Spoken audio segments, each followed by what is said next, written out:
രേഖ രതീഷിന്റെ video നിങ്ങൾ എല്ലാവരും കണ്ടിട്ടുണ്ടാവും. സോഷ്യൽ മീഡിയയിൽ വലിയ തരംഗം സൃഷ്ടിച്ച് മുന്നോട്ട് പോയിക്കൊണ്ടിരിക്കുകയാണ്. ആ വീഡിയോന്റെ പിന്നിൽ വലിയൊരു ലക്ഷ്യമുണ്ട് എന്ന് വ്യക്തമായിട്ട് അവരുടെ അക്കൗണ്ട് പരിശോധിച്ചപ്പോൾ തന്നെ മനസ്സിലായി എന്നുള്ളതാണ്. കഥയില്ലത് ജീവിതം എന്ന ഒരു പ്രോഗ്രാമിൽ പണ്ട് ഏതൊരു സ്ത്രീയുടെ ഭർത്താവിനെ കൈക്കലാക്കി എന്നുള്ള സാധനമൊക്കെ നിങ്ങൾ കേട്ടിട്ടുണ്ടാവും. എന്നാൽ അതൊക്കെ ഡിലീറ്റ് ചെയ്യപ്പെട്ടിട്ടുണ്ട്, അതൊക്കെ ഒഴിവാക്കിയിട്ടുണ്ട്. എന്നാൽ അതൊക്കെ കുത്തിപ്പൊക്കിയിട്ടുണ്ട്, ഇരുന്ന് കുത്തിപ്പൊക്കിയിട്ടുണ്ട്. എല്ലാം കാണിച്ചു തരാം കേട്ടോ. ആദ്യം എന്തായാലും നമുക്ക് ഇവരുടെ വീഡിയോ ഒന്ന് കാണാം. സർക്കാർ ശ്രീ പിണറായി വിജയൻ സാറിന് എന്റെ പേര് രേഖ രതീഷ്. ഞാൻ മലയാളം സീരിയൽ ഇൻഡസ്ട്രിയിലാണ് വർക്ക് ചെയ്തത്. എനിക്കൊരു മകനുണ്ട്, 9ാം ക്ലാസ്സിൽ പഠിക്കുന്നു. കഴിഞ്ഞ 7-9 മാസങ്ങളായി എനിക്ക് ജോലിയില്ലാതെ ഞാൻ എന്റെ ഫ്ളാറ്റിൽ കഴിയുകയാണ് സർ. 2-3 മാസങ്ങളായി ഒരു കൂട്ടം യൂട്യൂബേഴ്സ് എന്റെ പിന്നാലെ എന്നെക്കുറിച്ച് വളരെ മോശമായ രീതിയിൽ ക്യാപ്ഷൻസ് കൊടുത്ത് ചിത്രീകരിക്കുകയും എന്നെ ജീവിക്കാൻ അനുവദിക്കാതെ എന്നെ സമ്മർദ്ദത്തിലാക്കുകയും ചെയ്യുന്നു. ഏതാണ് യൂട്യൂബർമാര്? ഈ ഒരു കാര്യം പറയാൻ വിട്ടുപോയി. പണ്ടൊക്കെ നമുക്ക് എന്തെങ്കിലും പരാതി ഉണ്ടെങ്കിൽ പോലീസ് സ്റ്റേഷനിൽ പരാതിപ്പെടലായിരുന്നു. കാലം മാറിയതുകൊണ്ടാവും ഇൻസ്റ്റാഗ്രാമിൽ വന്നിട്ട് ഒരു വീഡിയോ ഇട്ടാൽ മതി, കോടതി ഇൻസ്റ്റാഗ്രാമാണ്, ഇൻസ്റ്റാഗ്രാം തന്നെ തീരുമാനിക്കും തോന്നുന്നു കാര്യങ്ങളൊക്കെ. മുഖ്യമന്ത്രിക്ക് പരാതി കൊടുക്കണം. ഈ സോഷ്യൽ മീഡിയയിൽ ഒന്ന് പറയുകയാണെന്നുണ്ടെങ്കിൽ അത്രയും ധൈര്യം കാണിക്കുന്ന ഒരാൾക്ക് എന്തുകൊണ്ട് ആ ചാനൽസിന്റെ പേര് പറഞ്ഞുകൂടാ? ഒരു ഒന്നാമത്തെ ചോദ്യമാണ്. ഒരു ഇന്റർവ്യൂവിന്റെ ഒരു കഷ്ണം ഞങ്ങൾക്കൊന്ന് കേൾപ്പിച്ചു തരാട്ടാ.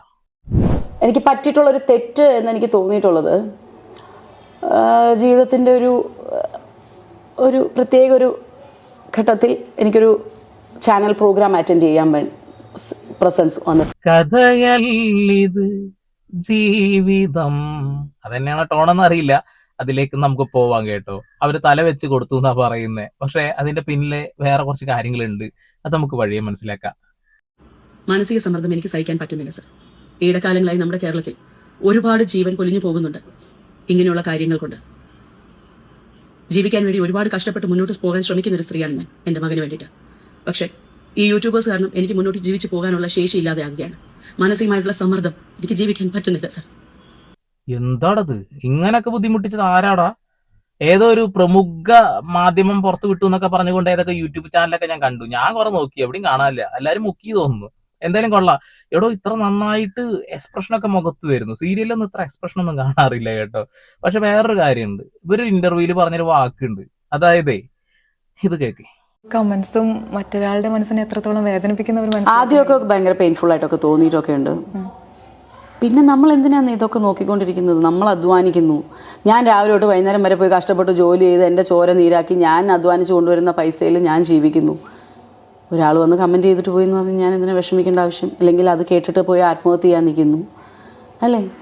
എത്രയോ പേരുണ്ട് ഇതിങ്ങനെയൊക്കെ ചെയ്യുന്നത്. എനിക്ക് ദൈവം തന്ന ജന്മം എനിക്ക് ദൈവം തിരിച്ചെടുക്കുമ്പോൾ ഞാൻ പോകും. ഓക്കെ. അതിൽ നിന്ന് തന്നെ കാര്യങ്ങൾ എനിക്ക് വ്യക്തമായിട്ട് മനസ്സിലായിട്ടുണ്ടാവുമല്ലോ.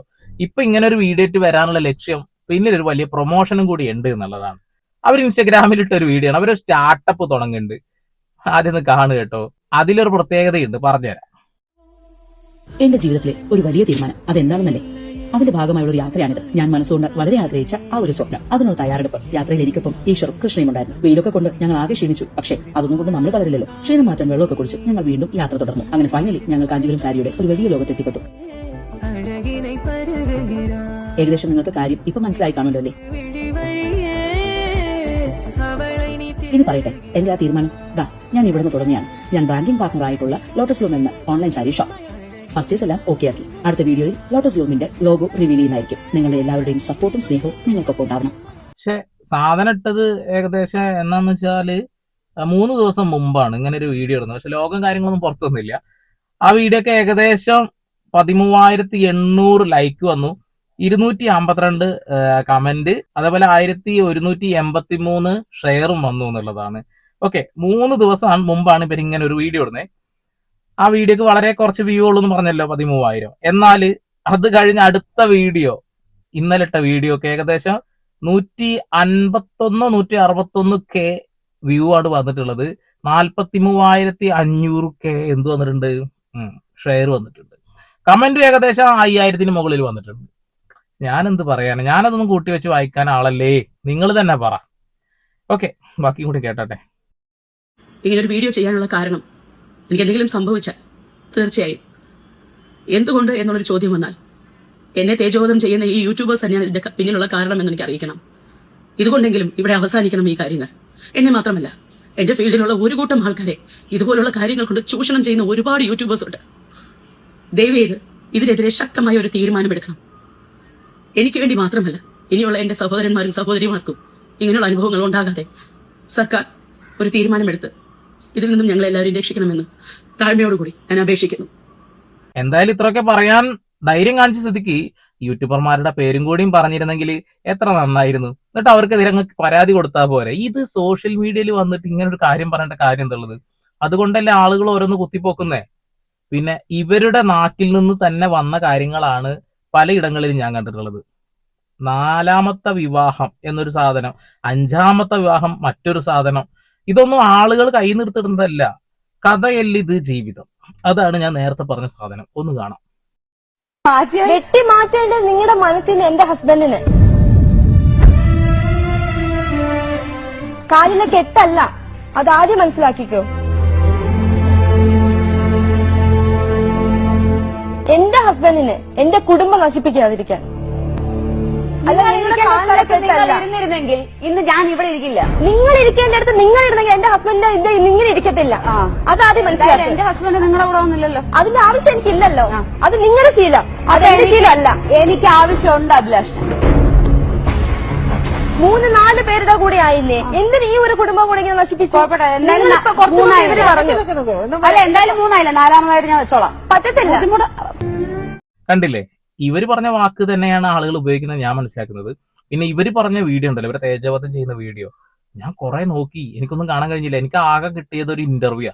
ആ ഇന്റർവ്യൂ ആണ് ഞാൻ നിങ്ങളുടെ മുന്നിൽ കൊണ്ടുവന്നത്. അതായത് ഇങ്ങനെയുള്ള കമന്റുകളൊന്നും എനിക്ക് ഒരു വിഷയമേ അല്ല എന്ന് പറയുന്നതാണ് ഇന്റർവ്യൂവിന്റെ അകത്ത് കിടക്കുന്നത്. ഇനി വേണമെങ്കിൽ ഈ വിഷയവുമായി ബന്ധപ്പെട്ടുകൊണ്ട് ഇവർക്ക് ഇനി പറയാനുള്ള കാര്യം ഒന്ന് കേൾക്കാം. അതെപ്പോഴും ഞാൻ റീതിങ്ക് ചെയ്യുമ്പോൾ എനിക്ക് വേണമെങ്കിൽ അത് ഒന്ന് ക്ലിയർ ക്രിസ്റ്റലായിട്ട് വളരെ പീസ്ഫുള്ളായിട്ട് പ്രസൻറ്റ് ചെയ്യാനുള്ള ഒരു സിറ്റുവേഷൻ ഞാനൊന്ന് ഉണ്ടാക്കണമായിരുന്നു, അല്ലെങ്കിൽ എനിക്കത് കിട്ടണമായിരുന്നു എന്നുള്ളൊരു തോട്ട് എനിക്ക് ഉണ്ടാവാറുണ്ട്. അത് മാത്രമേ ഉള്ളൂ. ഒന്ന് തിരിച്ച് ആലോചിക്കുമ്പോൾ അത് അങ്ങനെ ചെയ്യാമായിരുന്നു. അതുകൊണ്ട് എനിക്കിപ്പോൾ വലിയ നല്ല പേരൊന്നും കിട്ടാൻ പോകുന്നു എന്നുള്ളതല്ല, കുറച്ചും കൂടിയൊക്കെ ഇതായിട്ട് ഒറ്റ കാര്യം തിങ്ക് ചെയ്താൽ മതി. ഒരു സീരിയലിൽ ഗ്ലിസറിൻ ഇല്ലാതെ എനിക്ക് അഭിനയിക്കാൻ സാധിക്കുമെങ്കിൽ ഒരു പ്രോഗ്രാമിലിരുന്നത് എനിക്ക് കരഞ്ഞ് അഭിനയിച്ച് കാണിച്ചു കൊടുത്ത് ഇറങ്ങിപ്പോരാൻ കൈയടി വാങ്ങിച്ചുകൊണ്ട് വരാൻ എനിക്ക് ഒരുപാട് നേരമൊന്നും ആവത്തില്ല. ഞാൻ അവിടെ എന്നെ പ്രസന്റ് ചെയ്തു, അത് മറ്റുള്ളവർക്ക് തിരിച്ചറിയാൻ പറ്റിയില്ല. ഞങ്ങൾക്ക് അത് തിരിച്ചറിയാൻ പറ്റിയാണ് എന്റെ പൊന്നു രേഖ രതീഷേ. അതുകൊണ്ടാണല്ലോ അത്രമാത്രം ആളുകൾ നിങ്ങൾക്കെതിരെ സംസാരിച്ചത്. വേണമെങ്കിൽ ആ വീഡിയോയിലെ പ്രസ്തുത ഭാഗം കൂടി കേൾപ്പിക്കാം. ഇന്നലെ കോടതിയിലേക്ക് കയറി വന്നത് രേഖേനെയും കെട്ടിപ്പിടിച്ച് എന്റെ കുഞ്ഞിനെയും കൊണ്ട് മമ്മി മുമ്പിലേക്ക് ചെന്നപ്പോ ഈ നിൽക്കുന്ന ഈ സ്ത്രീയെയും കെട്ടിപ്പിടിച്ച് ചേട്ടൻ ഇങ്ങനെ തിരിഞ്ഞു നിന്നു. അതിൽ കൂടുതൽ ഒരു സീൻ എന്റെ കുഞ്ഞ് കാണാനില്ലല്ലോ. കേട്ടില്ലേ? അതാണ് അന്ന് തന്നെ ഞങ്ങള് ഏകദേശം ആ വീഡിയോ കണ്ടപ്പോൾ ഭയങ്കര വിഷമം തോന്നിയതാണ്. ആ ഒരു സ്ത്രീയുടെ കൂടെ നിൽക്കാനേ തോന്നിയുള്ളൂ.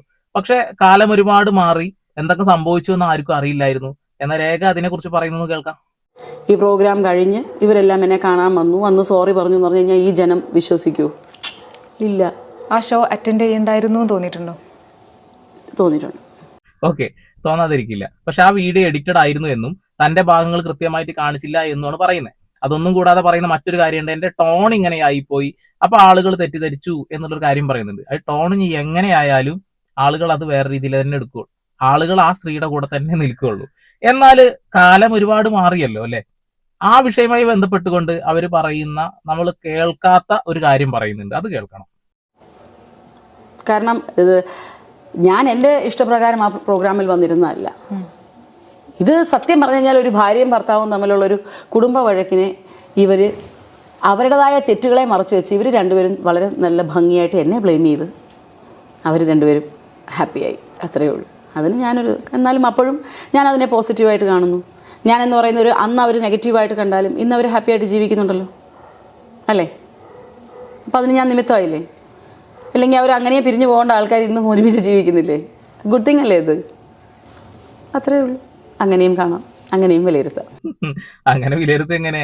ഒരാളെ ലൈഫിലേക്ക് അങ്ങ് കയറി ചെന്നിട്ട് അവരുടെ ലൈഫ് പൊളിയുന്നതിന്റെ വക്കിലേക്ക് എത്തി പിന്നീട് ഇങ്ങനെ ഒരു പ്രോഗ്രാമിൽ വന്നിട്ട് അവർ ചേർന്നു എന്ന് പറയുമ്പോൾ അതെങ്ങനെയാണാവോ ഇങ്ങനെ വിലയിരുത്തുക എന്ന് പറയുന്നത്? പക്ഷെ ഞാൻ പറഞ്ഞ പോയിന്റ് അതല്ല, ഇതാണ്. ഇപ്പം ഞാൻ അതിനെ അങ്ങനെ കാണുന്നു. അവർ പിരിഞ്ഞു പോകാതെ ഇന്ന് ആ 2 മക്കൾക്ക് അച്ഛനും അമ്മയായിട്ട് അവർ ഇപ്പോൾ സ്റ്റിൽ ജീവിക്കുന്നുണ്ടെങ്കിൽ തെറ്റ് എന്ന് പറഞ്ഞൊരു സ്ഥലത്ത് നിന്നും അവർ റൈറ്റിലേക്ക് എത്താൻ ഒരു നിമിത്തമായത് ഞാനായി. ഓക്കെ, ഞാനിപ്പോൾ അതിനെക്കുറിച്ച് കൂടുതലൊന്നും പറയുന്നില്ല. നിങ്ങൾ നിങ്ങളുടെ അഭിപ്രായം പറയാം. ഗ്ലിസറിൻ ഇടാതെ കരയാൻ എനിക്കറിയാം എന്ന് അവര് നമ്മൾക്ക് പറഞ്ഞു തന്നിട്ടുണ്ട്. പിന്നെ എന്തെങ്കിലും പരാതി ഉണ്ടെങ്കിൽ അത് പോലീസിലാണ് കൊടുക്കേണ്ടത്, അതല്ല സോഷ്യൽ മീഡിയയിൽ കൊടുത്തിടല്ല.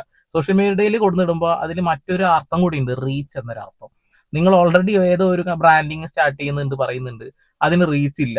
ഇങ്ങനെ ഒരു കാര്യം വന്നപ്പോൾ അതിൽ വലിയ റീച്ച് വരുന്നു, സ്വാഭാവികമായിട്ടും അതിലേക്ക് കൺവേർട്ട് ആവും എന്നുള്ള പൊതുവായ ആളുകളുടെ കമന്റിന്റെ അടിസ്ഥാനത്തിലാണ് ഞാൻ ആ ഒരു കാര്യം പറഞ്ഞത്.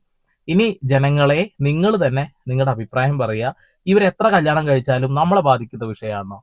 അല്ല. അവരെങ്ങനെ ജീവിച്ചാലും നമ്മളെ ബാധിക്കുന്ന വിഷയമാണോ? അല്ല. പിന്നെ ഇപ്പൊ എന്താ നമ്മൾ പറഞ്ഞുകൊണ്ടിരുന്നിട്ട് എന്താ അർത്ഥമുള്ളത്? ഒരു കാര്യമില്ല. അപ്പോ വീണ്ടും വരാട്ടാ. സുലാൻ.